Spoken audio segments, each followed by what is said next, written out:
சாக்லேட்லேருந்து egg puffs வரைக்கும் இன்னைக்கு diet எப்படி தான் போக போகுதோ.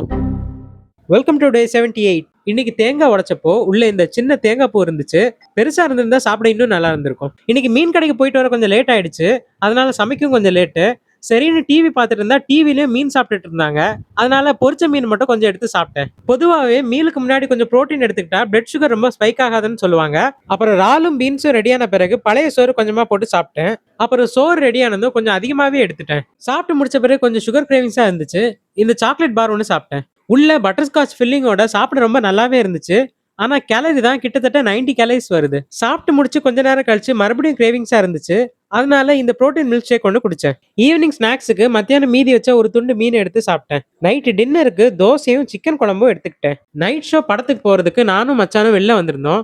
அப்போ ஒரு டீ கடையில் அவன் டீ குடிச்சான். அவனுக்கு கம்பெனி கொடுக்கறதுக்காண்டி நானும் ஒரு மார்பிள் கேக் வாங்கினேன். அதுக்கும் அவன் தான் பே பண்ணான். அப்புறம் ஒரு எக் பப்ஸ் வாங்கி சாப்பிட்டோம். அதுலயே மோஸ்டா நான் தான் சாப்பிட்டேன். முடிஞ்ச வரைக்கும் பப்ஸ் அவாய்ட் பண்ணிட்டு எக்கை சாப்பிட்டேன். டெமன் ஸ்லேயர் இன்ஃபினிட்டி கேஸ்டில் படம் பார்த்தோம். இன்டர்வெல்ல ஒரு பாப்கார்ன் வாங்கி 2 பேரும் ஷேர் பண்ணிக்கிட்டோம். ஈவினிங் டீ, காஃபி, ஸ்நாக்ஸ் எல்லாம் அவாய்ட் பண்ணியிருந்தாலும் நைட்டு அதுக்கும் சேர்த்து சாப்பிட்டதுனால இன்னைக்கு கேலரி டெபிசிட்ல நம்மளால இருக்க முடியல. மீண்டும் சந்திப்போம்.